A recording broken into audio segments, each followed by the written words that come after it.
My name is Eric, and this happened in February of 2024 when I was working night security at a storage facility outside of Columbus, Ohio. The place sat near an industrial area surrounded by warehouses and empty lots. During the day it was busy enough with people moving things in and out, but at night it felt abandoned. My shift was from 8 p.m. to 6 a.m., and most of the job involved driving around the property every hour, checking locks, and making sure nobody was trespassing. The facility had 6 long rows of storage units with narrow roads between them. At night, the motion lights only turned on in sections, so most of the property stayed dark until you drove through it. The silence out there always bothered me more than I admitted. About 2 weeks before everything happened, I started noticing a unit near the back row that looked slightly different every night. The lock would be hanging in a different position. Sometimes the door looked like it had been opened recently because dirt tracks led out from underneath it. But every time I checked the account, the renter was up to date and supposedly lived 3 states away. One night around midnight, I drove past that same unit and saw the motion light flick on. Somebody was standing there. At first I assumed it was a customer working late, but then I remembered the facility closed gate access at 10 p.m. Nobody should have been inside except me. The person was standing perfectly still in front of Unit 214. I couldn't see his face clearly because he had a hood pulled over his head. I rolled my window down and asked if he needed help. He didn't answer. Then he slowly stepped backward into the unit without breaking eye contact. Something about it immediately made my stomach tighten. I parked and got out with my flashlight. I remember hearing gravel crunch under my boots louder than usual because everything else was so quiet. When I reached the unit, the door was cracked open about a foot. I called out again. Nothing. I pulled the door up the rest of the way and shined my flashlight inside. The unit looked almost empty except for a mattress on the floor, piles of food wrappers, water bottles, and an old camping lantern. Someone had clearly been living there. The back wall had dozens of little scratches carved into it in vertical lines like tally marks. But there was no person inside anymore. There wasn't another exit either. I backed out immediately and called my supervisor. He told me to lock the unit and wait for police. While I was standing there, I kept hearing tiny noises from somewhere nearby. Little scraping sounds. Movement between units. The officers arrived about 20 minutes later and searched the area, but they found nobody. One of them told me homeless people sometimes hide in storage units during winter. That explanation should have made me feel better, but it didn't. Because while they were searching, I noticed something on the inside of the unit door. Written in black marker were the words, "I know your truck." I never told the police about that part because I figured maybe whoever stayed there saw me driving around every night. Still, it got inside my head. The next few nights felt wrong after that. Every time I made my rounds, I felt watched. I started seeing motion lights flick on briefly far down the rows, only to find nothing there when I drove over. Then one night around 3 a.m., I found every single unit door on row F slightly open. Not wide open. Just cracked enough to show darkness inside. There were over 30 units on that row. I remember my entire body going cold. I radioed my supervisor immediately and started driving slowly down the row. As my headlights passed each unit, I realized something worse. Every lock had been carefully placed back through the latch to make it look secure from far away. Someone had opened all of them. Halfway down the row, I noticed movement inside one of the units. I stopped the truck. At first I thought it was a person crouching. Then I realized it was someone crawling. Slowly. Toward the opening. I hit reverse immediately. The figure crawled fully into the headlights. It was the same man from before. Dirty hoodie. Pale face. Huge smile. But the thing I remember most was how calm he looked. Like he knew I couldn't stop him. He stood up slowly and started walking toward my truck. Not running. Just walking. I locked the doors and drove straight to the front office while calling 911. When police arrived, they searched every row again. Nothing. All the units were empty. The officers actually seemed annoyed this time, like they thought I was overreacting. One of them asked if I maybe saw a raccoon or another worker. Then I showed him the security footage. That shut him up fast. The cameras clearly showed a man moving between the units. But the worst part was the timestamp. He had been walking around the facility for over 4 hours before I noticed him. Sometimes he stood completely still between rows for nearly 20 minutes at a time, just watching my truck pass. The police took copies of the footage. I quit 2 days later.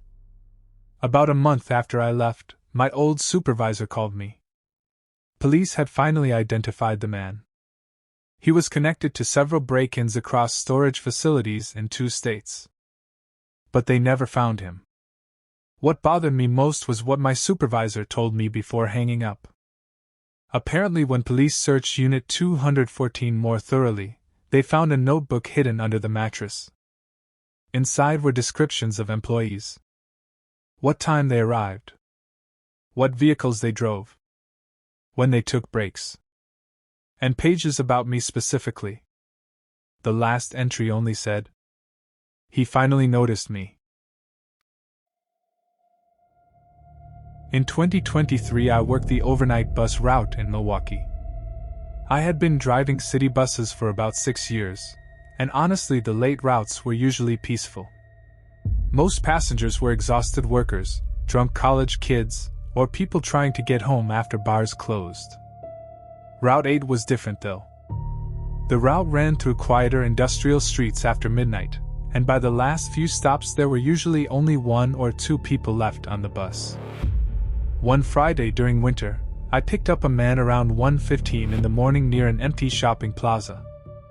He was tall, thin, and wearing a dark brown coat despite the freezing weather. No gloves. No hat. Just the coat. When he stepped onto the bus, he smiled at me and asked if this route went all the way to North Hill. I told him yes. Then he asked something strange. How many people usually ride this late? I shrugged and told him not many. He nodded slowly and sat in the very back seat. The bus was almost empty except for a woman asleep near the middle and an older guy listening to music near the front. At first, nothing seemed unusual. But every time I checked the mirror, the man was staring forward at me. Not aggressively. Just constantly. About 20 minutes later, the older guy got off. A few stops after that, the woman woke up and left too.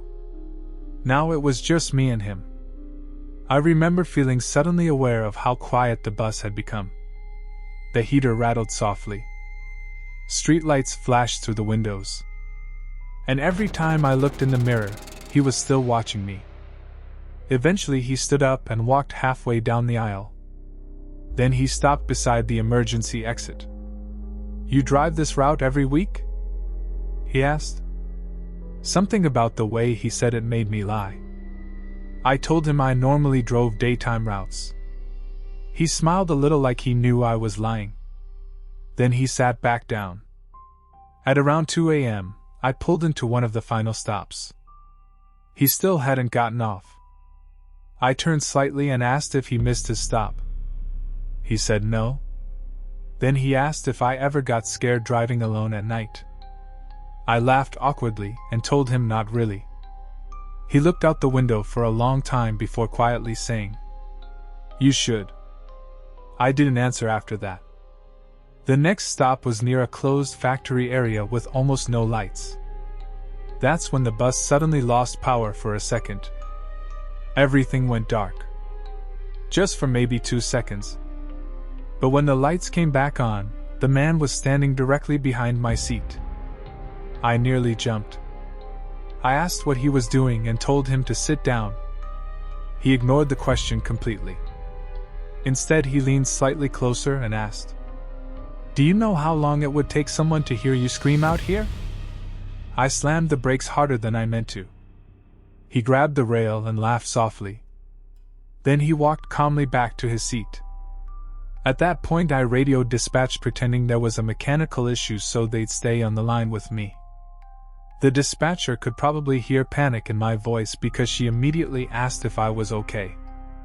Before I could answer, the man suddenly pulled the stop request cord. We were nowhere near a scheduled stop. I told him I couldn't stop there. He pulled the cord again. Then again.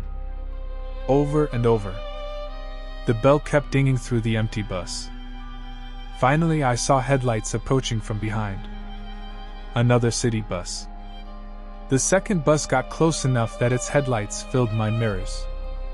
And the moment that happened, the man stood up fast. He walked to the front exit and stared directly at me while the doors opened. Then he smiled. "I'll ride with you again sometime." And he stepped off into the dark. I sat there shaking until the other driver pulled beside me and asked if everything was okay. I told dispatch what happened and police searched the area, but nobody found him. I wish that was the end of it. 3 weeks later, I was assigned Route 8 again. Different night. Different weather. Around 1 a.m., I stopped near the same shopping plaza where I first picked him up. Nobody was there. But taped to the bus stop sign was a folded bus schedule. My route schedule. And written across the front in marker were the words, "You lied." Underneath that was my full name. I transferred to daytime routes after that. About 6 months later, another driver told me something I still think about. Apparently a man matching that description had been reported several times by women riding late buses alone. He would ride entire routes without getting off. Watching. As far as I know, nobody ever figured out who he was. This happened in late 2022 after my wife and I moved into a rental house outside of Nashville.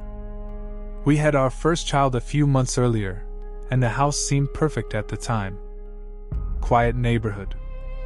Cheap rent. Big backyard. The kind of place young parents feel lucky to find. I worked from home while my wife handled most night feedings because I started work early in the mornings. Our son's room was at the end of the hallway, and we kept a baby monitor on every night. For the first month everything felt normal. Then one night around 2 a.m., the monitor made a weird crackling sound that woke me up. At first I thought it was normal static. Then I heard a voice. Very faint. A man whispering something. I sat up immediately. My wife was asleep beside me. The monitor kept crackling. Then I heard it again. "Hey little guy." I grabbed the monitor and turned the volume up. Silence. I remember standing there convincing myself it was interference from another monitor nearby. People online talk about that happening sometimes. Still, I checked my son's room anyway. Everything looked normal. He was asleep. Window locked. Closet empty. I went back to bed trying to ignore how unsettled I felt. The next night it happened again.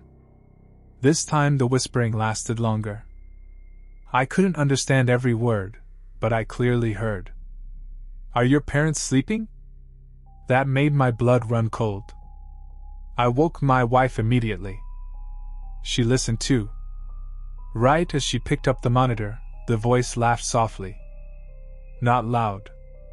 Just enough to sound real. We rushed into our son's room. Again, nothing looked wrong. We barely slept after that. The next day I bought an entirely new monitor system thinking the old one had been hacked somehow. For 2 nights the new monitor worked perfectly. Then on the third night, around 3 a.m., the voice came back. Only now it sounded clearer. Like whoever it was closer. Turn around. I froze. The voice hadn't come through the monitor speaker that time.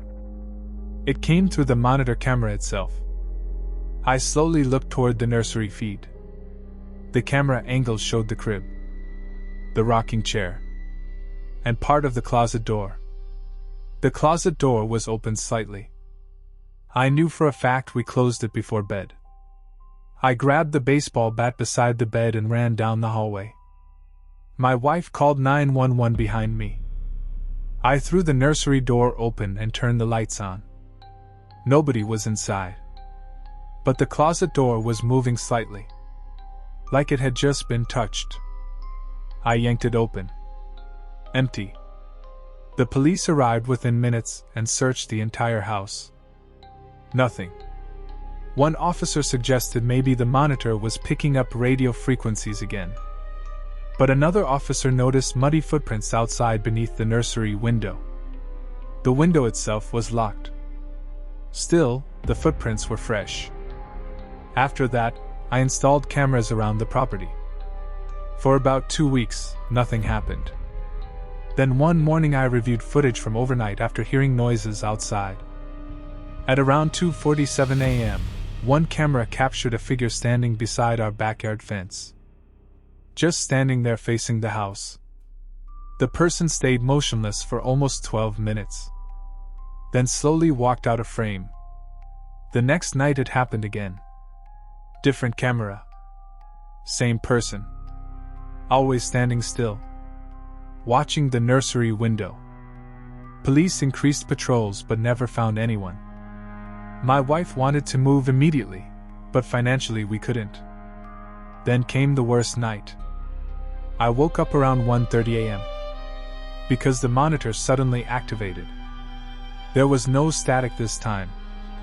No whispering. Just breathing. Slow breathing. I looked at the screen. The nursery camera had been turned slightly. Instead of facing the crib, it now pointed toward the doorway. Toward the hallway outside the room. My heart stopped. Because standing in the hallway was a person. Only part of their shoulder and face were visible in the darkness. Watching the crib. I sprinted out of bed so fast I almost fell. By the time I reached the nursery, the hallway was empty. But the back door downstairs was open. Police searched the neighborhood for hours. Nothing. The next morning, officers discovered muddy shoeprints leading from the woods behind our property to the back door. Then back into the woods again. There were also fingerprints on the nursery window screen. The terrifying part is they weren't ours. We moved out 4 days later. Before leaving, I checked the attic one final time because something about the house never felt right. Near the insulation I found crushed water bottles, food wrappers, and an old blanket. Someone had been up there. Possibly for a long time. The landlord claimed he had no idea. Maybe that was true. Maybe not. But even now, the thing I can't stop thinking about is that voice on the monitor. Because whoever it was didn't sound rushed or nervous. He sounded comfortable. Like he already belonged inside our house.